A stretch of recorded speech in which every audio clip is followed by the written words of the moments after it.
Hello friends, आप सभी का स्वागत है हमारे यूट्यूब चैनल पर। दोस्तों, आज हम आपको बताएंगे कि अगर आप एसआईपी की जगह स्मार्ट एसआईपी करते हैं तो आपको इसके बहुत ही बेहतरीन रिजल्ट देखने को मिलते हैं।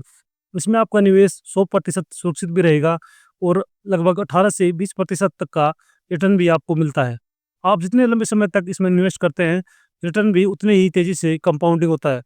अगर आप इस विधि से इन्वेस्ट करते हैं तो ये मानो आप पैसों का पेड़ लगा रहे हो, जिसे पानी और खाद के रूप में इन्वेस्टमेंट तो कभी कभी करना पड़ता है, लेकिन यह फल के रूप में रिटर्न पूरे साल देता है। जी हाँ दोस्तों, आपने थंबनेल में देख लिया होगा कि आज हम ईटीएफ में स्मार्ट रूप से कैसे इन्वेस्ट करें, जिससे हमें कम से कम जोखिम के साथ ज़्यादा से ज़्यादा रिटर्न मिल सके। अगर हम बात करें ईटीएफ की, तो ईटीएफ कोई शेयर नहीं होता, बल्कि यह शेयरों का समूह होता है। ये सभी शेयर जिस प्रकार परफॉर्मेंस करेंगे, ईटीएफ का प्राइस भी उसी प्रकार अप और डाउन होता रहता है। जैसे निफ्टी 50 ईटीएफ की बात करें, तो यह ईटीएफ निफ्टी 50 के 50 शेयरों में अपना इन्वेस्टमेंट करता है। जो टॉप 50 शेयर होते हैं, उनमें अपना इन्वेस्टमेंट करता है। इसलिए निफ्टी के 50 शेयरों का प्राइस जितना अप डाउन होता है, उतना ही निफ्टी 50 ईटीएफ का प्राइस भी अप डाउन होता रहता है। आज हम बात करने जा रहे हैं ईटीएफ में निवेश करके जीरो रिस्क के साथ बहुत ही बेहतरीन रिटर्न, लगभग 18 से 20% तक का रिटर्न हम कैसे कमा सकते हैं, वो भी जीरो रिस्क। जीरो रिस्क हम इसलिए बोल रहे हैं क्योंकि इसका निवेश हम भारत की टॉप 50 कंपनियों में करते हैं, जो निफ्टी 50 में शामिल है। अगर कंपनियां ग्रो करेंगी तभी तो भारत ग्रो करेगा और तभी हम भी ग्रो करेंगे। इसलिए इसमें ऑलमोस्ट 0% रिस्क होता है। इसके साथ ही हम आपको बैक डाटा के साथ समझाएंगे कि अगर आपने 2015 में इस ईटीएफ में निवेश किया होता तो आपको कितना रिटर्न मिलता। वर्ष 2015 हमने इसलिए चुना है क्योंकि उसके तुरंत बाद मार्केट में बहुत गिरावट आई थी और हम सबसे टॉप पर खरीद कर आपको एग्जांपल देंगे। और गिरने के बाद इसमें रिकवरी भी हुई थी। तो वीडियो थोड़ा लंबा होगा दोस्तों, लेकिन अगर आप लास्ट तक वीडियो के साथ बने रहते हैं तो आज आपको समझ में आ जाएगा कि आपने अपना इन्वेस्टमेंट कैसे करना है, वह भी जीरो रिस्क और मैक्सिमम रिटर्न के साथ। तो दोस्तों, अगर आपको हमारा बताया हुआ इन्वेस्टमेंट तरीका अच्छा लगे तो वीडियो को लाइक ज़रूर करना, क्योंकि आपका एक लाइक ही हमें वीडियो बनाने के लिए मोटिवेट करता है। तो चलो दोस्तों, बिना देरी के फटाफट से शुरू करते हैं। आज हम जिस ईटीएफ की बात करने जा रहे हैं वह एसबीआई का निफ्टी 50 ईटीएफ है। तो शेयर मार्केट में एस ईटीएफ निफ 50 के नाम से ट्रेड करता है। हम इस विधि से हर महीने एसआईपी फिक्स नहीं करेंगे, बल्कि जो अमाउंट हमने एसआईपी के लिए फिक्स कर रखा है, जैसे 2000, 5000 या 10,000, जो भी आपने अपनी एसआईपी के लिए अमाउंट फिक्स कर रखा है, उसे सेव करते रहेंगे अपने अकाउंट में। और साथ ही जिस अकाउंट में हम अपनी एसआईपी के अमाउंट को सेव करेंगे, उसमें ऑटो स्विप मोड को ऑन करवा देंगे, जिससे जब तक हमारा अमाउंट अकाउंट में रहता है उस पर ब्याज भी मिलता रहे। जब हम मंथली एसआईपी फिक्स कर देते हैं, तो जब मार्केट अप ट्रेंड में रहता है तब भी हम मार्केट में निवेश करते रहते हैं, जिससे हमें प्रॉफिट कम होता है। जबकि जो विधि हम आपको बताने जा रहे हैं, उसमें जब मार्केट डाउन ट्रेंड में जाता है तब हम उसमें निवेश करते हैं, और जब मार्केट अप ट्रेंड में जाता है तब उससे मिल रहे प्रॉफिट को पेड़ पर पक चुके फल की तरह लेते रहते हैं। लेकिन कभी भी उस पेड़ को उखाड़ते नहीं, यानी कभी भी अपना पूरा पैसा मार्केट से निकालते नहीं है। इसलिए हम बढ़ते हुए मार्केट का पूरा फ़ायदा उठा पाते हैं और गिरते हुए मार्केट में इन्वेस्ट कर पाते हैं। चलो अब हम इस विधि को जानते हैं। जब मार्केट अपने टॉप लेवल से लगभग 7% गिरता है, तब हम उसमें अपना पहला इन्वेस्टमेंट करेंगे। यह इन्वेस्टमेंट अपने टोटल इनकम जो हमने महीने की एसआईपी की राशि से जोड़ा है, उसका 50% होगा। मान लो यदि हमने हर महीने 10,000 रुपये, सॉरी दोस्तों, इसमें हम 50% ना करके 60% करेंगे। मान लो यदि हमने हर महीने 10,000 अपनी एसआईपी के लिए फिक्स कर रखा है, और आज से लगभग 5 महीने के बाद मार्केट अपने टॉप लेवल से 7% नीचे गिरता है। माना मार्केट का टॉप लेवल 100 है, तो इस समय 5 महीने की एसआईपी का अमाउंट, जिसकी कुल राशि 50,000 है, वह इन्वेस्टमेंट करने के लिए हमारे पास होगी, और उसका 60% यानी 30,000 हम ईटीएफ में निवेश कर देंगे। अब हमारे पास शेष राशि बची 20,000। यदि 2 महीने बाद मार्केट यहाँ से 7% और नीचे गिर जाता है, यानी अपने टॉप लेवल से 14% नीचे गिर जाता है, तो इस समय हमारे पास इन्वेस्ट करने के लिए कुल राशि 40,000 होगी, क्योंकि 20,000 हमारे पास 50,000 में से बचे थे, और 20,000 अगले 2 महीने की एसआईपी राशि हमारे पास जुड़ गई। इस प्रकार हमारे पास कुल राशि 40,000 रुपये हो गई। इस राशि का 80,000 रुपये यानी 32,000 हम दोबारा ईटीएफ में निवेश कर देंगे।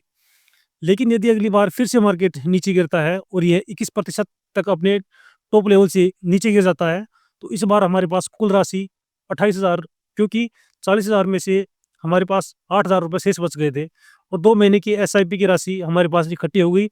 इस प्रकार अब 21% मार्केट गिरने पर हम अपनी पूरी राशि 28,000 रुपये ईटीएफ में निवेश कर देंगे। इस प्रकार हमने 3 लेवल पर 7%, 14% और 21% पर कुल 30,000 प्लस 32,000 प्लस 28,000 यानी कि कुल मिलाकर 90,000 निवेश कर दिए और हमारा औसत एवरेज टॉप लेवल से 14% नीचे आ जाएगा। इस प्रकार यदि मार्केट और नीचे डाउन जाता है तो उसमें हमारी मंथली एसआईपी को हम उसमें इन्वेस्ट करते रहेंगे। माना मार्केट 21% जाकर वहाँ से दोबारा रिकवरी कर लेता है। हमने माना है मार्केट का टॉप लेवल 100 है और हमने गिरते हुए मार्केट में निवेश किया है, जिससे हमारा एवरेज 86 आ गया है और मार्केट का लोअर पॉइंट 79 है। जब मार्केट 86 पॉइंट तक जाता है तो हम नो प्रॉफिट और नो लॉस वाली स्थिति में आ जाएंगे। लेकिन यदि मार्केट जैसे ही 86 के प्राइस को क्रॉस करके 87 तक जाता है तो उस समय हमने जितना अमाउंट इन्वेस्ट कर रखा है, जैसे हमने इन्वेस्ट कर रखा है 90,000, जैसे ही 90,000 से ज़्यादा जाता है उतना प्रॉफिट हमारे को मिलता है और हम उतनी यूनिट बेचकर हम उस प्रॉफिट को बुक कर लेंगे। जैसे हमने कुल अमाउंट इन्वेस्ट कर रखा है 90,000 और जब मार्केट 86 पॉइंट तक जाता है तब हम नो प्रॉफिट और नो लॉस की स्थिति में आ जाएंगे। लेकिन जैसे ही मार्केट 87 पॉइंट तक जाता है तो हमारा प्रॉफिट बढ़ जाएगा और 900 रुपये अधिक हो जाएगा, यानी कि कुल राशि 90,900 रुपये हो जाएगी। हमारी 1 यूनिट का प्राइस है 87 रुपये। इस प्रकार 900 में हमारी कुल 10 यूनिट हो जाएंगी, जिनका अमाउंट हो जाएगा 870 रुपये और 870 रुपये को हम प्रॉफिट के रूप में ले लेंगे। इस प्रकार हमारी इन्वेस्टेड राशि हो जाएगी 89,130 रुपये। लेकिन पोर्टफोलियो में हमें 90,030 रुपये दिखाई देंगे। इस प्रकार से इन्वेस्ट करने पर हमें इनकम टैक्स भी कम से कम देना होगा, क्योंकि इनकम टैक्स तो उस राशि पर लगता है जिस पर हमने प्रॉफिट अधिक कमाया हो। लेकिन यदि हम इसे इनकम टैक्स के नज़रिए से देखेंगे तो हमने 86 पर बाई किया और 87 पर सेल कर दिया। इस प्रकार हमें 10 यूनिट सेल करने पर केवल 10 रुपये का ही प्रॉफिट हुआ। लेकिन हम अपनी प्रॉफिट को इस तरह से नहीं देखेंगे, हम देखेंगे कि हमने कुल अमाउंट कितना इन्वेस्ट किया, उसमें से कितना अमाउंट हमने प्रॉफिट के रूप में निकाल लिया। यानी अपनी इन्वेस्टेड राशि हमेशा 90,000 ही माननी है जब तक हम इसमें और ज़्यादा इन्वेस्ट नहीं करते। तो 90,000 से जितना भी ज़्यादा हम प्रॉफिट हमारे को मिलेगा, मान लो अगर प्रॉफिट 95,000 हो जाता है तो उसमें से 5,000 के बराबर की राशि की यूनिट बेचकर प्रॉफिट बुक कर लेंगे। जैसे मान लो उस समय यूनिट का प्राइस 90 रुपये है और 55 यूनिट बेच देंगे, जिनका प्राइस हुआ 4,950 रुपये। उसे हम प्रॉफिट के रूप में बुक कर लेंगे और अगली बार मार्केट के 7% अपने टॉप लेवल से नीचे गिरने का इंतजार करेंगे। जिस दिन मार्केट अपने टॉप लेवल से 7% नीचे आता है उस दिन हमारे पास एसआईपी के रूप में जोड़ा गया जितना अमाउंट है उसका 60% हम दोबारा मार्केट में यानी अपने ईटीएफ में निवेश कर देंगे और फिर से वहीं पहले वाली रूटीन दोहराते जाएंगे। यानी कि अगर 14% और नीचे आता है टॉप लेवल से तो ऊपर बताए अनुसार दोबारा इन्वेस्ट करते रहेंगे और जब मार्केट अपने ट्रेंड में अप ट्रेंड में जाएगा तो उससे जैसे ही हमें प्रॉफिट मिलेगा हम उसके बराबर यूनिट बेचकर प्रॉफिट बुक कर लेंगे। अगर आप यह प्रक्रिया हमेशा दोहराते रहोगे तो आपको बढ़ते हुए मार्केट का पूरा लाभ मिलेगा और गिरते हुए मार्केट में आप अपना पैसा इन्वेस्ट कर पाओगे, जिससे आपको मिलने वाले रिटर्न में 8 से 10% तक की ज़्यादा वृद्धि हो जाएगी। अब हम 2015 से वर्तमान तक के मार्केट डाटा का विश्लेषण करके आपको बताएंगे कि यदि आपने 2015 में जब मार्केट अपने टॉप लेवल पर था उस टाइम यदि इन्वेस्ट किया होता तो आज आपको कितना प्रतिशत रिटर्न मिलता। इसके लिए हम मंथली टाइम फ्रेम का चार्ट ले लेते हैं। स्टार्ट में हम देखते हैं कि 2 मार्च 2015 को निफ्टी ने अपना ऑल टाइम हाई 9,119 बनाया। इसके बाद मार्केट में लगातार गिरावट देखी गई और दिनांक 1 फरवरी 2016 को मार्केट ने अपना लोवेस्ट पॉइंट 6,825 बनाया। इस दौरान मार्केट अपने हाईएस्ट पॉइंट से लगभग 25% नीचे गिर गया। इस दौरान यदि हम अपने फॉर्मूले 7%, 14% और 21% के हिसाब से इसमें इन्वेस्ट किया होता तो जब मार्केट ने रिकवरी किया तो हमारे को अच्छा खासा प्रॉफिट देखने को मिलता। इसके बाद लगातार मार्केट ऊपर की ओर बढ़ता गया। जैसे जैसे मार्केट ऊपर की ओर बढ़ता जाएगा वैसे वैसे हमारा प्रॉफिट बढ़ता जाता है और हमें हर महीने प्रॉफिट मिलता रहता है। इसके बाद दिनांक 1 सितंबर 2016 को मार्केट में 8,968 का हाई बनाया। उसके बाद दोबारा मार्केट लगभग 10% की गिरावट आई और दिनांक 1 दिसंबर 2016 को 7,893 का लो बनाया।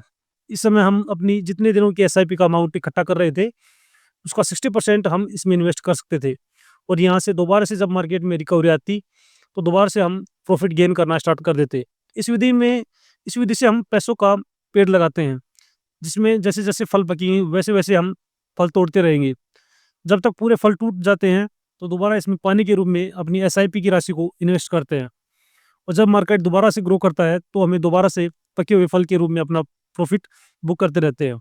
इसके बाद मार्केट ने 1 जनवरी 2018 को 11,171 का हाई बनाया। उसके बाद मार्केट दोबारा से लगभग 10% की गिरावट देखी गई। इसमें फिर से हम ऊपर सीखी हुई विधि से दोबारा अपना इन्वेस्टमेंट स्टार्ट कर देते हैं। तो यह विधि जब-जब भी मार्केट गिरता है, तब-तब यूज़ कर सकते हैं। इसमें रिस्क भी ज़ीरो है क्योंकि हम भारत की टॉप 50 कंपनी में निवेश कर रहे हैं। इसमें हम एक साथ मोटा अमाउंट भी इन्वेस्ट कर सकते हैं क्योंकि इसमें रिस्क कम होता है। जब से आपने एसआईपी स्टार्ट की है, तब से लेकर आज अगर आपने रेगुलर एसआईपी की जगह अपनी मॉडिफाइड एसआईपी की होती, यानी कि मार्केट की गिरावट के साथ आपने यदि इन्वेस्ट किया होता, तो आपको नॉर्मल रिटर्न की जगह उससे लगभग 2 गुना ज़्यादा रिटर्न मिलता। अगर आप भी एक ऐसा पैसों का पेड़ लगाना चाहते हैं, जो पूरे साल तक आपको रिटर्न देता रहे, आप हमारी बताई हुई विधि के अनुसार निवेश कर सकते हैं। तो दोस्तों, आपको हमारी बताई हुई विधि कैसी लगी? कमेंट करके ज़रूर बताएँ और आप किसी प्रकार से मार्केट में इन्वेस्ट करते हैं, एसआईपी के थ्रू या मॉडिफाइड एसआईपी के थ्रू, उसके बारे में कमेंट करके ज़रूर बताएँ। और आपने यदि हमारे चैनल को अब तक सब्सक्राइब नहीं किया है, तो चैनल को सब्सक्राइब ज़रूर कर लें क्योंकि हम ऐसे ही वीडियो आपके लिए लेकर आते रहते हैं, जो आपके फाइनेंशियल जीवन में हमेशा काम आते रहे। धन्यवाद।